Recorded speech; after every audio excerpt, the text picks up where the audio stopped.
valmistukseen tarvitset ruisjauhoja, mämmi- ja leipämaltaita, siirappia, appelsiinikuorta, kuumaa vettä, tietenkin foliovuuat, kattilan, johon mahtuu kaikki sisälle ja tietenkin joku millä sekoittaa.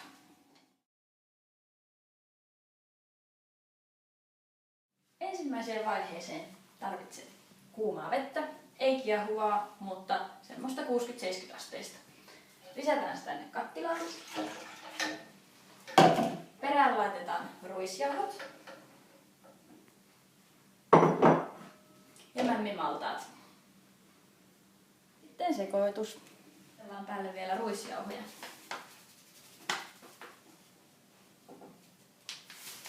Laitetaan kansi päälle ja nostetaan uuniin. Noin 50 astetta.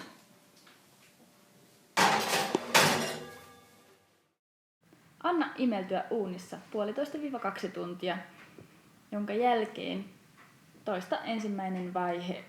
Anna imeltyä uunissa vielä 1,5–2 tuntia.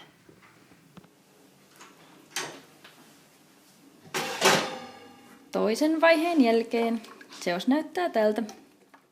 Lisää vesi ja jauhot tämän jälkeen vielä 3 kertaa, mutta lyhennä imeltymisväliä tuntiin. Mämmi on nyt vihdoin saatu pois uunista, joten sitä keitetään hämmentäen vielä 10 minuutin ajan.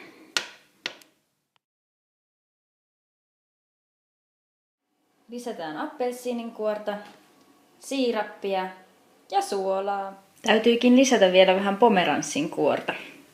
Nyt mämmi pitää viedä vielä jäähylle ennen kuin se pääsee uuniin. Jäähylle.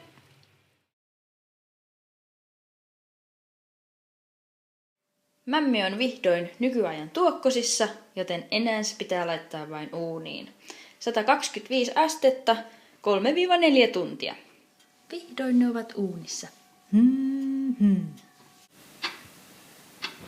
Aloitamme mämminteko ajoissa.